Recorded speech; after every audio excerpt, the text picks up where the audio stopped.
Hello, everyone, and welcome to this second episode of DataDive.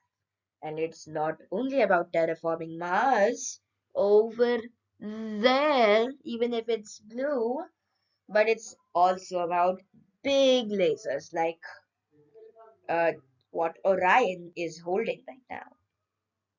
Anyway, off we go to the second episode of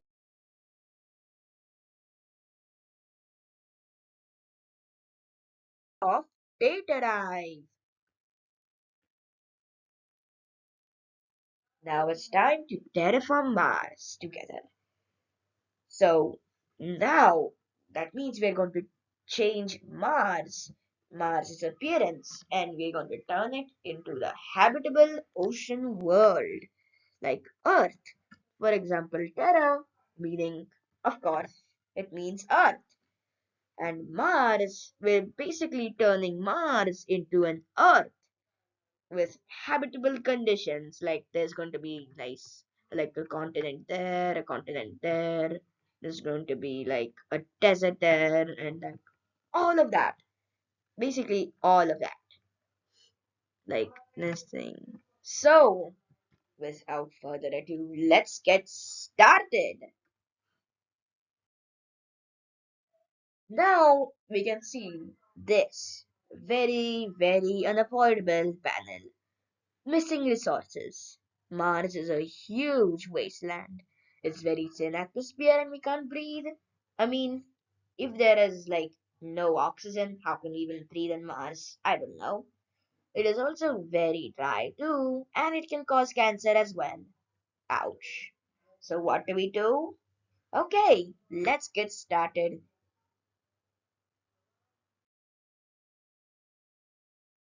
with step one. The first step out of many steps is the atmosphere. Right now, Mars' atmosphere is very, let's say, less dense.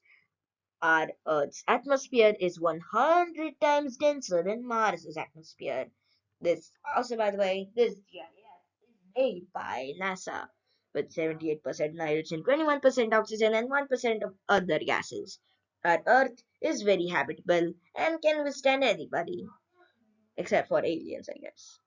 And in with Mars, it's very less out of place, with 96% carbon dioxide, 2% argon and nitrogen, and 1% of the other gases. So there's not enough oxygen over here at Mars. So for hashtag journey to Mars, let's get started with step one. Already, this is very hard to literally make Mars more habitable and just add more gases, as it just feels very wrong. But a big laser like this point thing, this red thing over here that you can see moving around the screen, that's also a laser, and that makes it even easier. Along with a really big portion of the water, which is frozen in the deep reservoirs and in the polar ice caps. They're deep enough to create a shallow ocean. Very nice.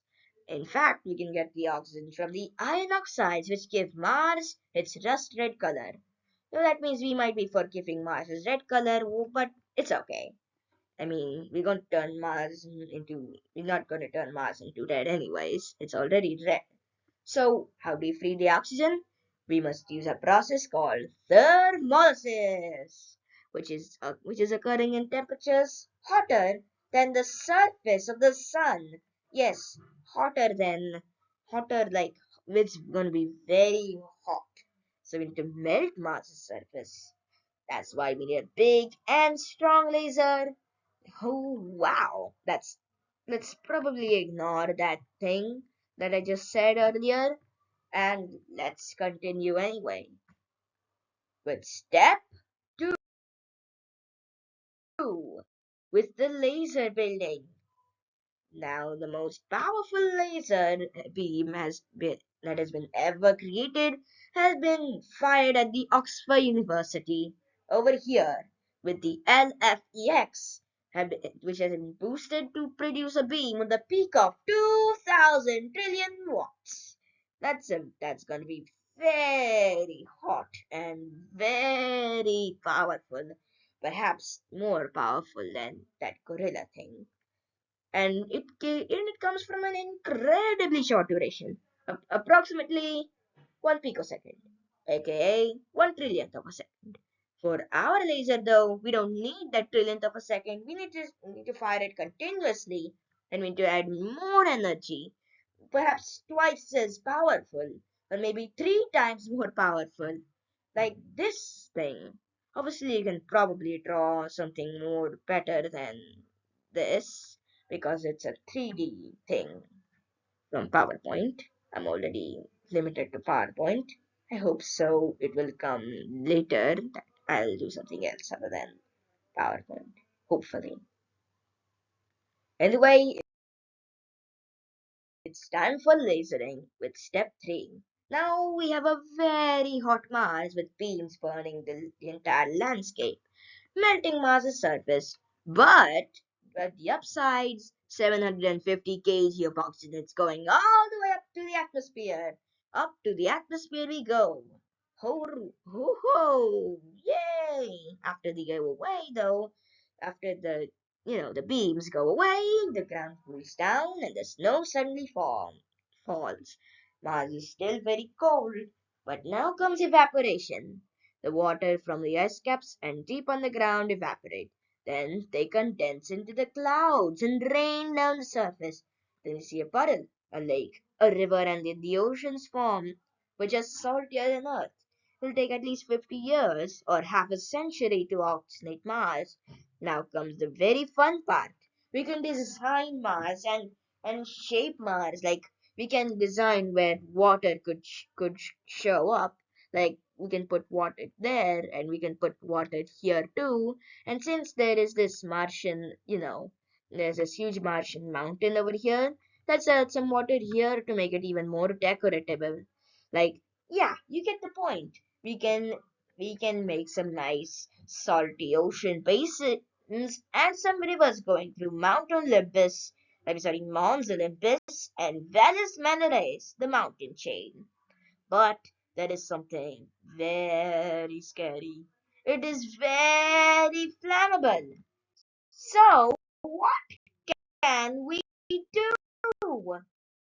Well, I got this idea as we go and in the change with nitrogen. Okay, so this is a very crappy version of my drawing of Titan. Titan is a moon of Saturn, if you don't know. Anyway, Titan has this nitrogen and methane. Methane is very rich on Titan. And on nitrogen, I mean, we do need nitrogen, obviously, because nitrogen is very important for us. Because nitrogen can probably remove the oxygen flammability thing. But there's a little downside. We have to pump 3,000 of these things. So how can we transport them? Use So how do we get all this mass all the way from Titan to Mars? Okay, so here it comes. Now we first start with the rovers, starting to, take nitrogen, methane, and then quickly repacking them all with bigger gases. Then they launch into these things. We're gonna transport all this nitrogen. This is like a nitrogen storage thing, and we can use mass driver chutes to shoot it all the way to the skies. And just for ease, we can use a sky. The link will be in the description about this Kurskazak video about it. But anyway, sponsorships aside, now we have a very nice and beautiful looking Mars. I mean, with with blue and red and white and some black stone somewhere. We can officially call Mars our home. Wait, hold on a second. This is not yet our home. How do we eat? Well, that's when we come to step 5, plants. So now we got this table over here, which is the benefits of hydroponics. Wait, what is hydroponics? You don't know? Well, okay. Hydroponics is a term with about like hydroponics. So it's like basically we are using plants and we're planting plants on water. Yes, on water. Yes, we don't need any soil at all. I mean, soil has many upsides, but they only lead to downsides. Soil always really just needs to be used with nothing but this. Soil needs a lot of pesticides to, scare away pests, obviously, because pests, aka mosquitoes, can just chomp through the plants, and we don't really want that. But in hydroponics, we don't need soil. In fact, plants don't actually need soil at all. Plants don't even need soil, they only need the nutrients in the soil. Yep, that's right. We don't actually need any soil at all. That's hydroponics. We use water instead of the soil, and we so that means we don't need to use pesticides. And also, we need more water, and it's really clean. I mean, obviously, we sort of need more water because, well, we could be doing some weird water pollution things, but we also have aeroponics, which is a different type of method, where air and water work together and help the plants grow. But hydroponics has one huge upside. It's very affordable and is super cheap. Yep, we're gonna save a lot of currency from this. Rupees, dollars, euros, whatever.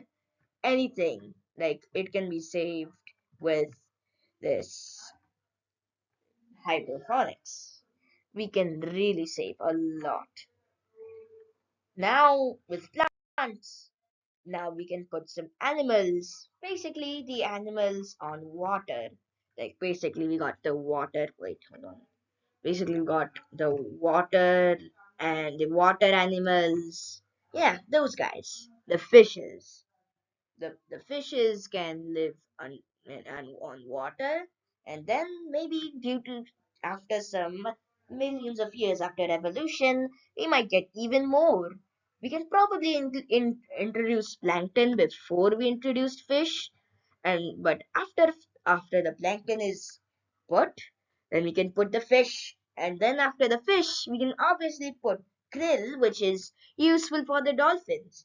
And in fact, we can even put a nice little shark in there to balance you know the thing.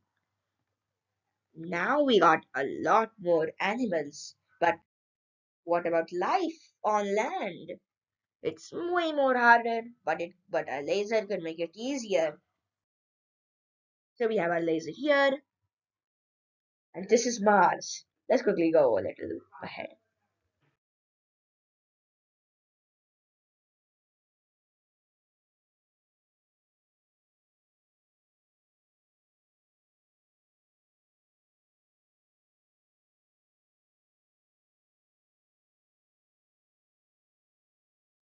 Okay, so here we go. We got Mars. We got our laser. Pew pew pew. Our laser is going to continuously and fire and stop firing like this. Like we go like this. So we go turning it on and then we turn it off. Like we after turning on and off again and again, we might get this.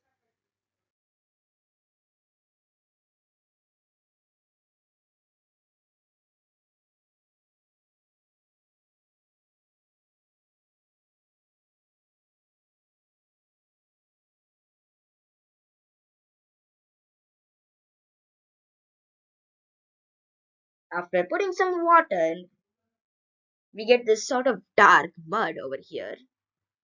So now we can put some more cool plants over here.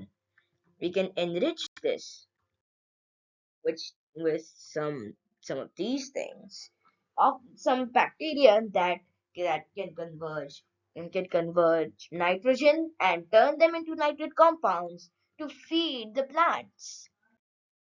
And that way we can actually withstand every animal. We can put every animal, and one by one all the animals will be covered. Well, probably most of them. Duolingo is not really an animal in some cases. He also really, you know, does things. Anyway, now we can finally end this whole thing with finally ending it with step 8 to finally finish the resources.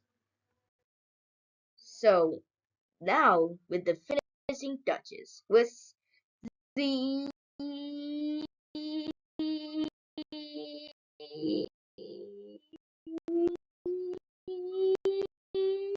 magnetosphere. Yeah, the magnetosphere. What does that mean? Well, let's take our little Mars over here. Yes, that's very different. Yeah, because of the green and blue.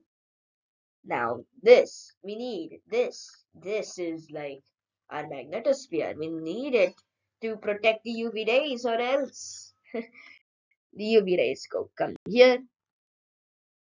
Boom! And then they bounce all the way back. So if there is a UV ray that goes through, if there is no magnetosphere, then the UV rays could just go. Wait, wrong color. Let's use purple. Can use this. The UV rays are coming to Mars. This is gonna be very bad. Oh no. Yeah. So we need a magnetosphere. Let's put a UV ray over here with the schwa symbol.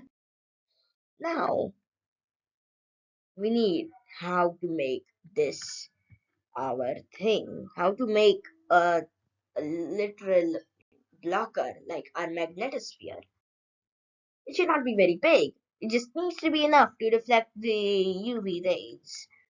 And it should be very big enough to deflect the UV rays. So yeah, as I said, it should not be big, but it should be big enough to deflect the UV rays from Mars' surface. If we want, we can leave some open spaces in the north and south poles to create our very, very luminescent you auroras. Yeah, everybody loves auroras. Come on. So this is some cool tool over here which can probably make this our magnetosphere like this, and then we can make something like, yeah, you get the picture. So it should orbit at the Mars Sun L1 point, or else, yeah, you get the picture again. So what does that tell us? Are we done? Yes, we are done.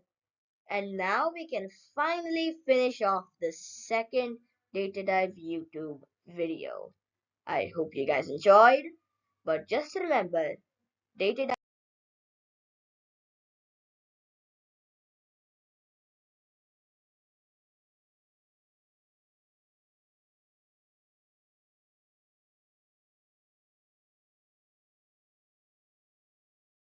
will come with its third YouTube video. So that means that welcome to the end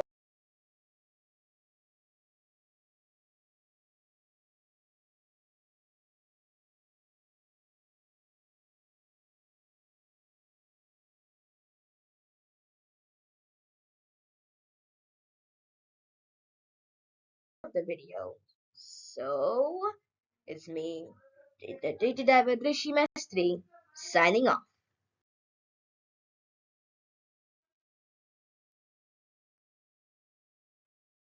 Thank you for uh welcome to the fake end of welcome to the real end of the video, anyways. Special thanks NASA inspired by Kurskasak. Okay, it's finally open now. Bye. Bye.